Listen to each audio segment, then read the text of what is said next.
Christ, I wonder what is going on in our hearts, in our minds these days, and especially today, after all the tiredness, after all the fatigue, the kind of uncomfortable or a kind of uneasy situation that we went through, especially attending different celebrations these days, which are a bit tiring. I think this is just a little bit of the participation of within the suffering of Christ himself. And the liturgy of today is so beautiful, dear friends. We started with silence, because amidst the many problems and challenges in life, especially problems that we don't have answers to, especially in difficult situations that we don't find a way out, sometimes silence is one of the solutions. Silence and surrender. We started by prostrating on the ground. The priest and the deacon prostrated on the ground to remind us that what matters in all the situations we don't understand is just to prostrate, to tell God we are helpless. We need you. We are nothing without you. We just need your presence. We need your comfort. To tell God that you are everything, and with you we are completing. Without you we are nothing. That's why we prostrated, and silence accompanies us these days. Yes, it is a reflective silence. A silence that does not suppress things, but a silence that speaks to God from the heart without making noise. A silence that tells God what is going on. And silence that tells God what seems out of our hands. That we've done the best we can, humanly possible, but the rest now we leave to you, God. We surrender to you. What is important in life, dear friends, is that we do the best we can in all situations. The rest we surrender to God. When we have done the best, the rest we surrender to God. There are situations we will not understand, and yet they happen. We do the best we can. The rest we surrender to God. And the theme of today's readings, dear friends, is the cross. We shall see, as the first part started already, with the silence, with the liturgy of the word. We shall have the general intercessions, the universal intercessions, praying for the church, for the poor, for the bishops, for the priests, for the faithful, you and me, praying for the non-Christians, Christians themselves, praying for the Jews, praying for people who will not believe. We shall pray all this, praying for everyone. That's the first part. Second part will be characterized by the veneration of the Holy Cross. The cross. Because thanks to the cross, we have a new life. And the third part will be, in this liturgy of today, will be the communion. That reminds us that in everything, what is important is our communion, our oneness together, not our division, not our brokenness. What is important is that we request the Lord to help us gather our pieces which are broken and scattered, to put them together, and so that we together help each other to move ahead in communion, in unity, with the Lord and with each other.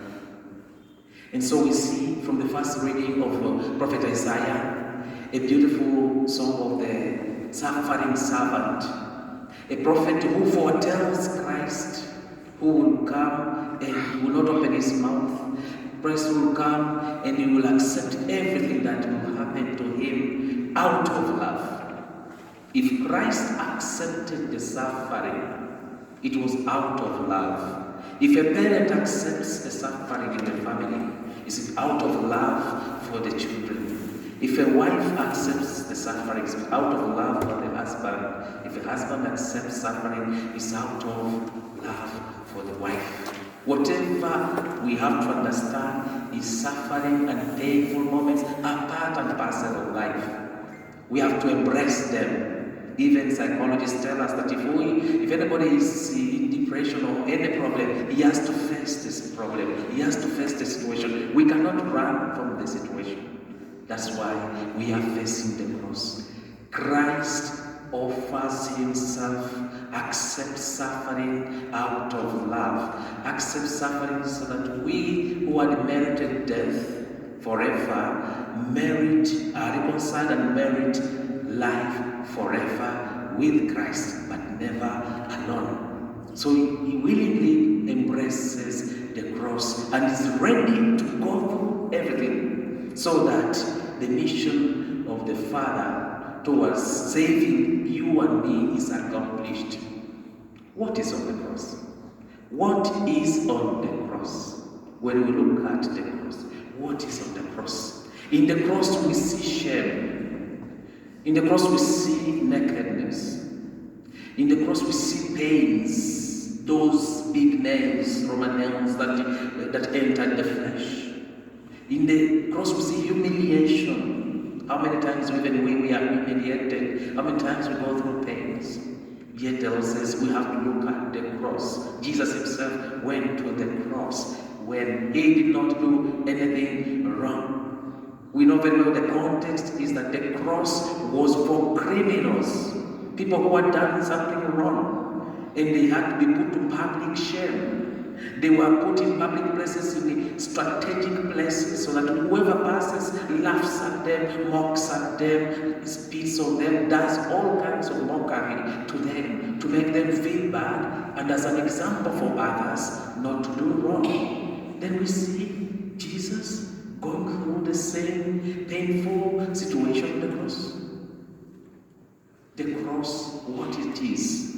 The best answer, my brothers and sisters, is found in Numbers 21. The best answer is found in Numbers 21 when we hear that as Moses lifted up the serpent, the cross, as he lifted up the serpent on the cross, and the people looked at it and were healed. So the Son of Man will be lifted up on the cross, so that whoever looks at him will be healed.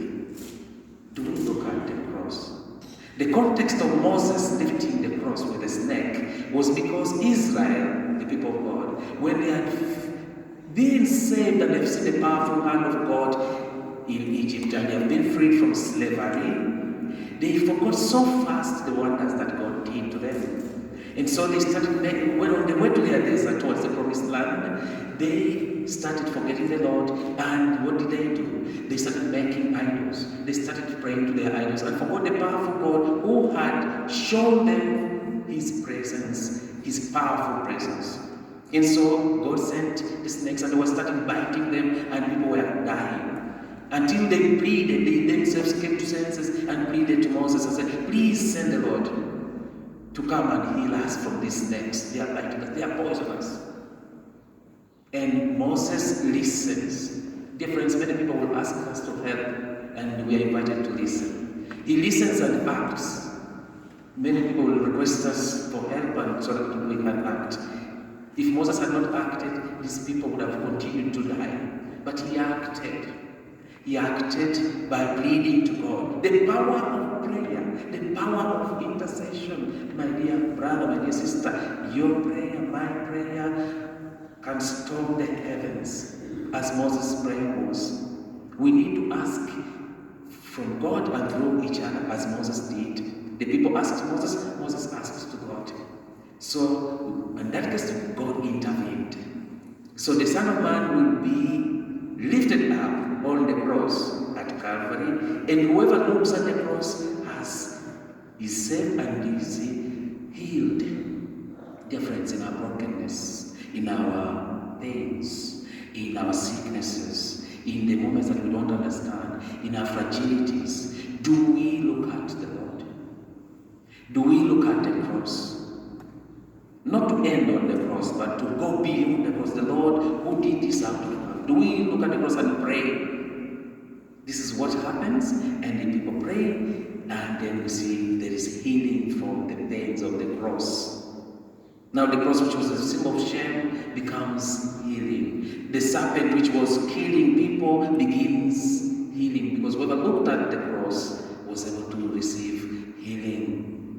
We are invited, dear friends, to face our crosses. Do I know my crosses? Do I face it with the Lord?